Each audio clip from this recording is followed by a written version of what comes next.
Hello friends. तो शुरू करते हैं हम आज के अपने इस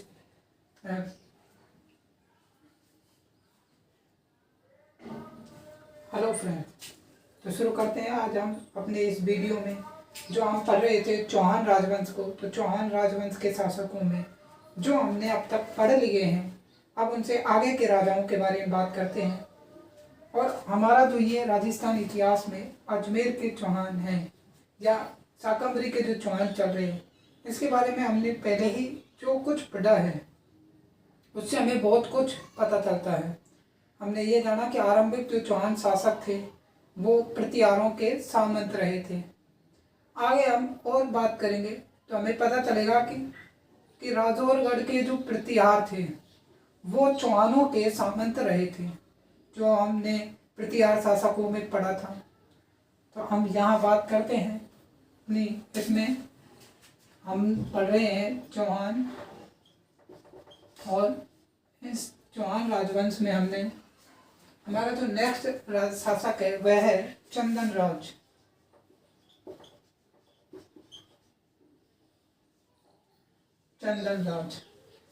चंदन राज के बारे में यदि हम बात करें तो इसकी खास बात यह है कि इसकी रानी थी। इसकी रानी, इसका नाम था रुद्राणी। तो एक बात तो यह है कि इसे आत्म प्रभा कहा गया। ठीक है, इसको क्या कहा गया? आत्म प्रभा कहा गया। इसी की खास बात दूसरी ये है कि इसे ये जो रुद्राणी है, ये है पुष्कर के शिवलिंग के सामने हजारों दीपक जलाती थी। किधर? पुष्कर के शिवलिंग के सामने क्या करती थी? हजारों दीपक जलाती थी।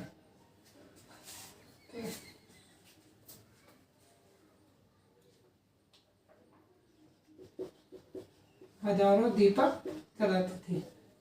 ठीक है, ये इश्यू नहीं है कि कितने हजार दीपक ये कैसे जला लेती होगी हजारों। तो इसके नौकर वगैरह रहे होंगे, दास वगैरह, तो वो दास जलाते होंगे इसी का नाम से। तो दो बात ये हुई। तीसरी, इस रुद्राणी को जो है ये यौगिक क्रिया के लिए प्रसिद्ध थी। किसके लिए? यौगिक क्रिया के। यौगिक क्रिया क्या है? यदि यौगिक क्रिया की बात करें तो आप ये मान लें कि अंधविश्वास से रिलेटेड जो सब चीजें हैं वो यौगिक क्रिया के अंतर्गत आती हैं। तो तंत्र मंत्र वगैरह जो कुछ भी रहा होगा वो यौगिक क्रिया है। तो रानी रुद्राणी इस काम में के लिए प्रसिद्ध हुई थी। ठीक है, और यदि चंदन राज की बात करें तो इसी के समय एक खास बात यह है कि चौहान वर्सेस तोमर जो संघर्ष है वो संघर्ष इसी के समय शुरू हुआ। तो हम इस चंदन राज के बारे में अध्ययन करेंगे तो हम इसके बारे में यही अध्ययन करेंगे। इसकी रानी रुद्राणी जो थी इसे आत्मप्रभा कहा गया। यह पुष्कर के शिवलिंग के सामने हजारों दीपक जलाती थी प्रत्येक रात्रि। खास बात यह है कि प्रत्येक रात्रि को जलाती थी। ठीक है, पर नाइट, डेली, रोजाना रात में। इसके बाद कि यौगिक क्रिया के लिए यह प्रसिद्ध हुई थी। चंदन राज के समय ही हमने जाना कि चौहान और तोमर जो संघर्ष है ये शुरू होगा, और ये हम पढ़ेंगे विग्रहराज चतुर्थ तक। ठीक है, अब हम इसके बारे में लिखते हैं।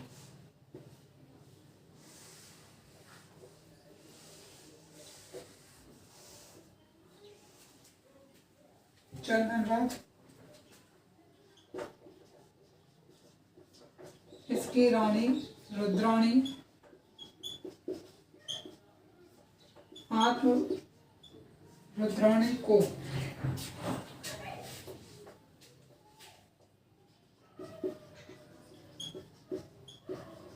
आत्म प्रभा कहा गया।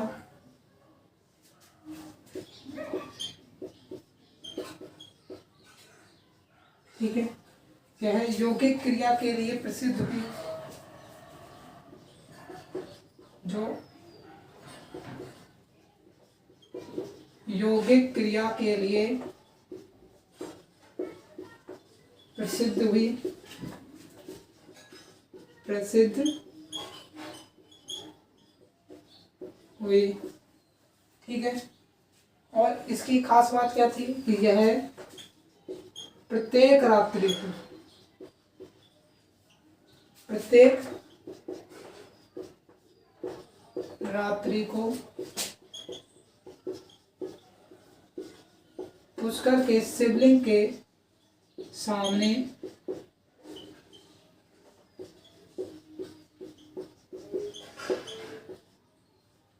क्या करती थी? हजारों दीपक जलाती थी।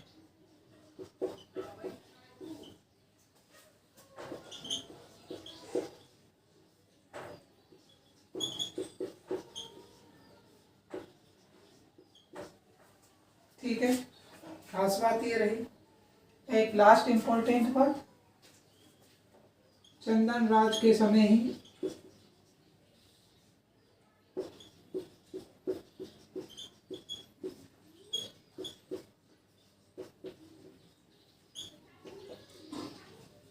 चौहान तोमर संघर्ष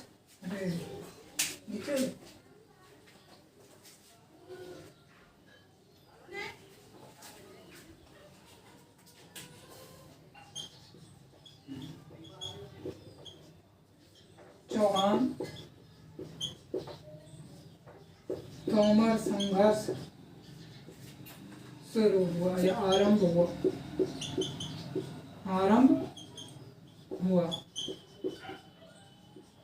ठीक है, तो ये कहानी है चंदन राज की। उसके बाद हम पढ़ते हैं वाकपति राज फर्स्ट। ठीक है, वाकपति राज प्रथम। इसकी खास बात क्या? इसके पहली चीज तो ये कि इसमें 188 युद्ध लड़े और इन युद्धों में ये विजयी रहा, और विजयी होने के कारण इसने उपाधि धारण की महाराज की। क्या उपाधि धारण की? महाराज। महाराज उपाधि धारण क्यों की? कि ये 188 युद्धों में विजयी रहा। अब ये पॉसिबिलिटीज तो कम है कि 188 युद्ध इसने लड़े होंगे, तो हो सकता है कि इसने ये युद्ध बचपन में गली की फाइटों में लड़ी हो, तो बचपन के युद्धों को इसने शामिल कर लिया होगा, बचपन की लड़ाइयों को। और इसकी खास बात कि इसने महाराज की उपाधि धारण की। दूसरा कि इसने पुष्कर में विशाल विष्णु मंदिर बनवाया, सॉरी शिव मंदिर बनवाया। क्या बनवाया इसने? पुष्कर में विशाल शिव मंदिर बनवाया।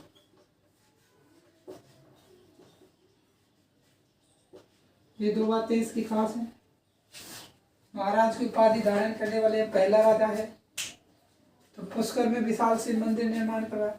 अब इसके 4 पुत्र हुए जिनके बारे में हम अभी थोड़ी देर में बात करेंगे। पहले हम इन 2 बातों को नोट कर लेते हैं।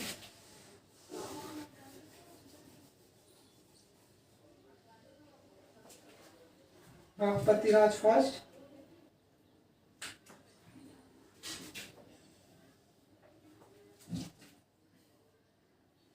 महाराज की उपाधि धारण करने वाला यह पहला शासक था।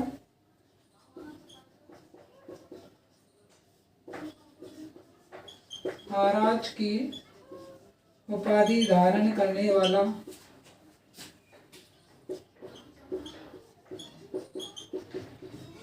यह पहला शासक था। ठीक है, दूसरी इसने पुष्कर में विशाल शिव मंदिर बनवाया।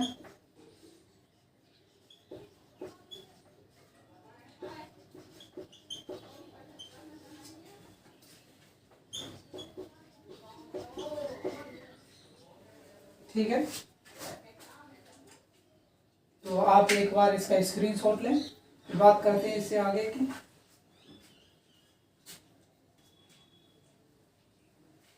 ओके,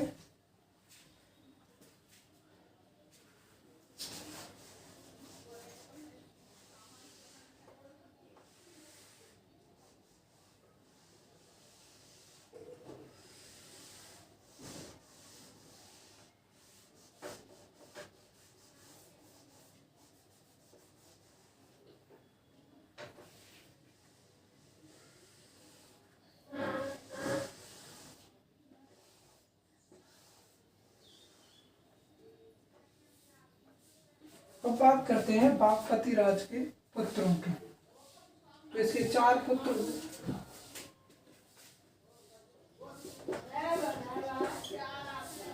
बागपति राज फर्स्ट, तो इसके पुत्र 4 पुत्र हुए।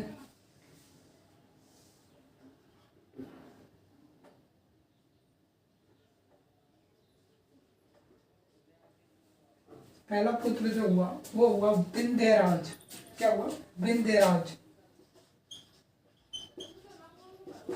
विंध्यराज, और विंध्यराज इसका उत्तराधिकारी था। इसका दूसरा पुत्र हुआ सिंहराज।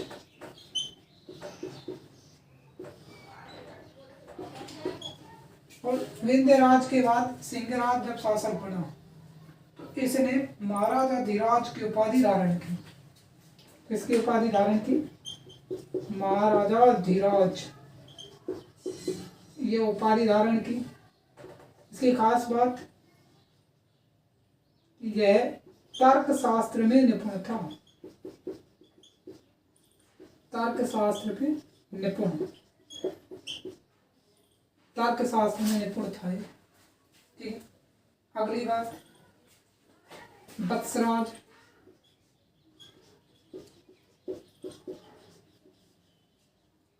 वत्सराज के लिए जयपुर क्षेत्र का सामंत बना दिया गया। इसे क्या कर दिया? इसे जयपुर क्षेत्र में सामंत बना दिया।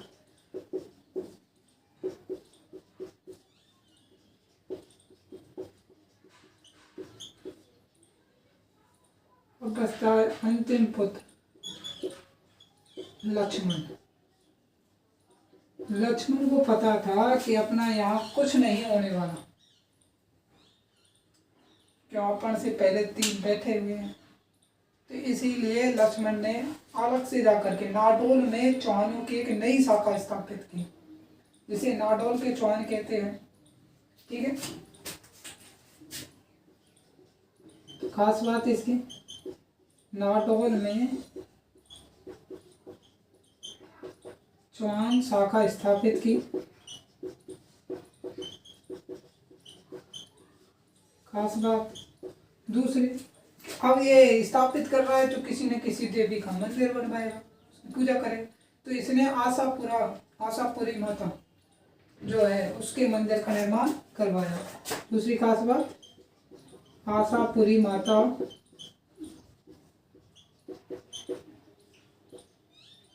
के मंदिर का निर्माण करवाया।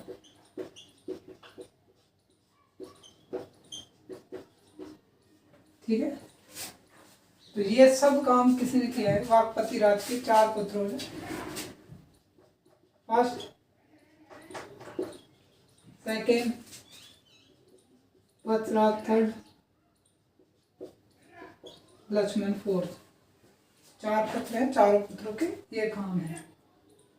इसके बाद जो राजा बनता है इनके बाद, तो वो बनता है विग्रहराज सेकेंड। कौन बनता है? विग्रहराज सेकेंड।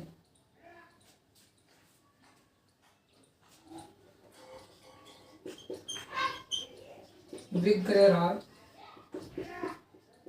सेकेंड।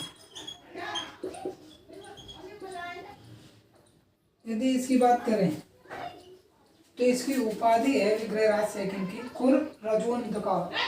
क्या उपाधि है? खुर रजोंदकार।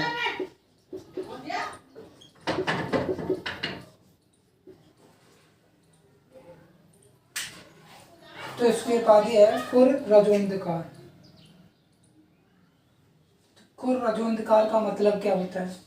तो खुर रजोंदकार का मतलब होता है कि अपने घोड़े, खुर माने घोड़े के पैरों से, जिसके घोड़े के पैरों से और क्या अंधकार छा जाता हो। कि तो विग्रहराज चतुर्थ जब घोड़ा चलाता होगा तो इसके घोड़े चलाने की टेक्निक से वहाँ अंधेरा छा जाता होगा, मिट्टी उड़ने लग जाती है, इसलिए इसकी उपाधि दे दी खुर रजोंदकार।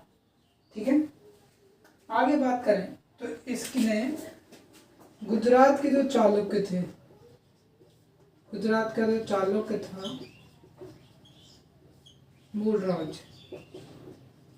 मूलराज को पराजित कर दिया। मूलराज भाई साहब भी पराजित होकर के कांठा दुर्ग में छुप गए। कांठा दुर्ग में छुप गए। इसने आशापुरा माता का मंदिर बनवाया। इसी ने क्या किया कि बड़ौच में आशापुरा माता का मंदिर बनवाया। ठीक है,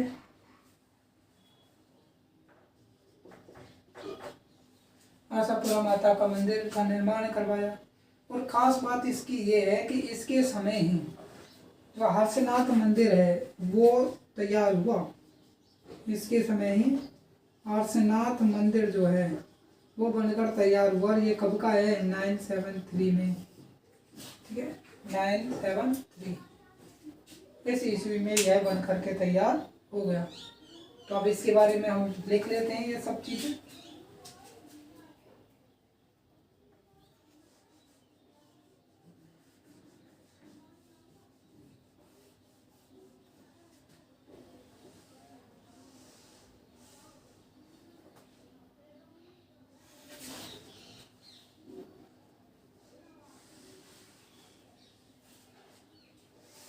तो एक बार आप पहले इसका स्क्रीनशॉट ले, फिर हम देखेंगे नीचे।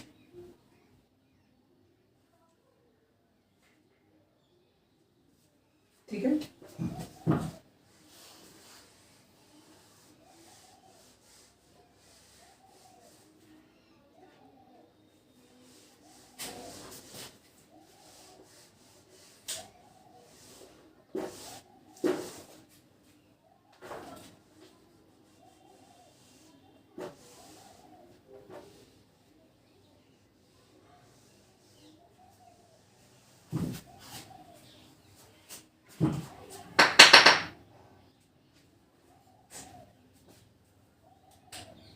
विक्रयराज सेकंड, इसके बारे में अध्ययन करेंगे हम।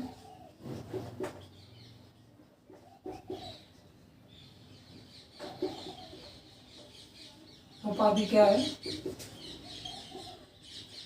उपाधि है खुर रजोंधकार।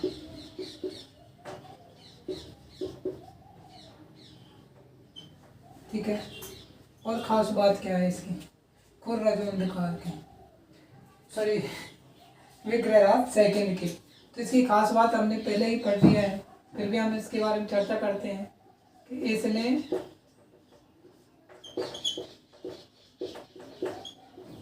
गुजरात के चालुक्य मूलराज को पराजित कर दिया। मूलराज को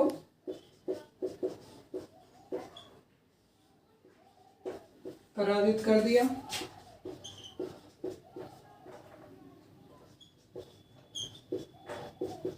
मूलराज कांठा दुर्ग में छिप गया।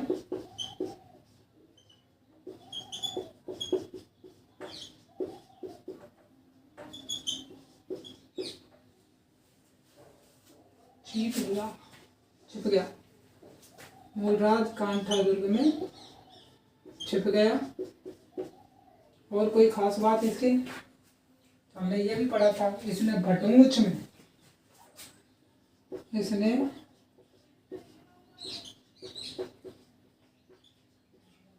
बड़ौच में आशापुरा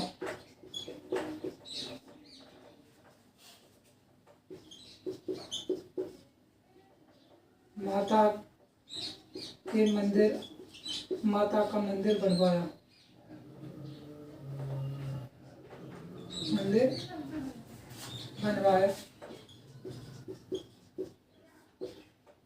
ठीक है, और इसकी अंतिम जो बात है वो क्या है कि इसके समय ही हर्षनाथ मंदिर का निर्माण हुआ, बनकर तैयार हुआ। इसके समय ही हर्षनाथ मंदिर बनकर तैयार हुआ।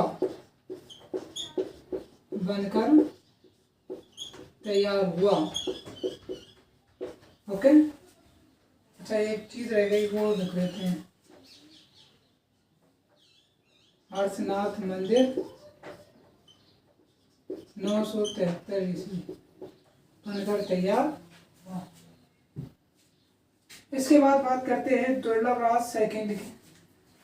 पहले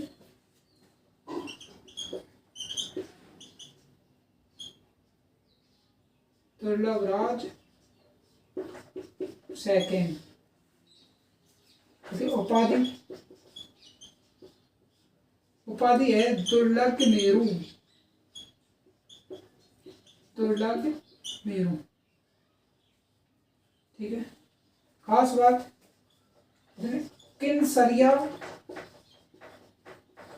किनसरिया दान पत्र जारी करवाया।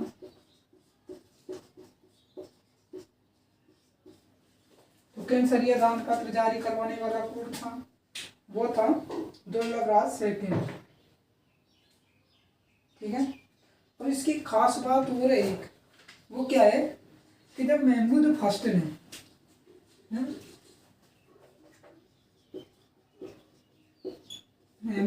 ने काबुल पर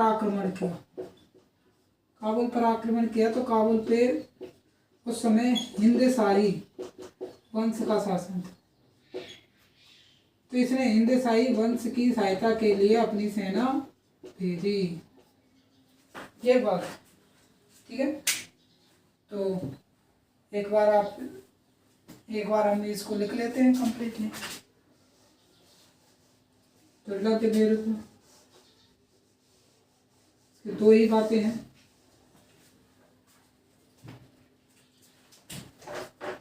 उपाधि क्या है?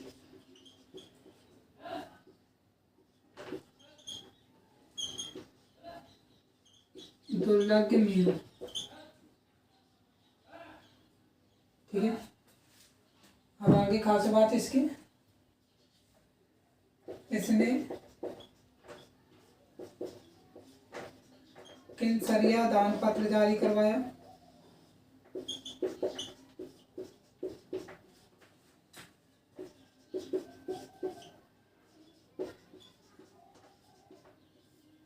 ठीक है।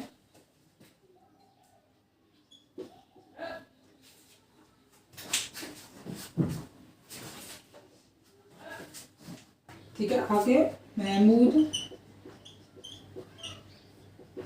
फर्स्ट के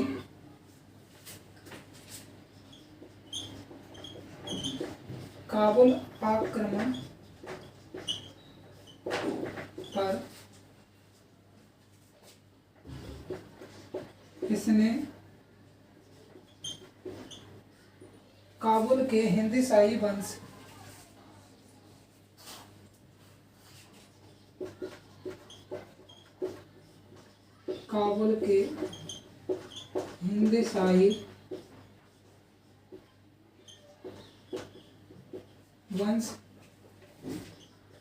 की सहायता के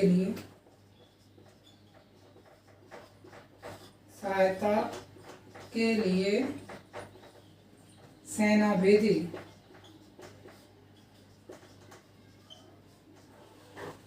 ठीक है फ्रेंड्स, आप इसका स्क्रीनशॉट लें।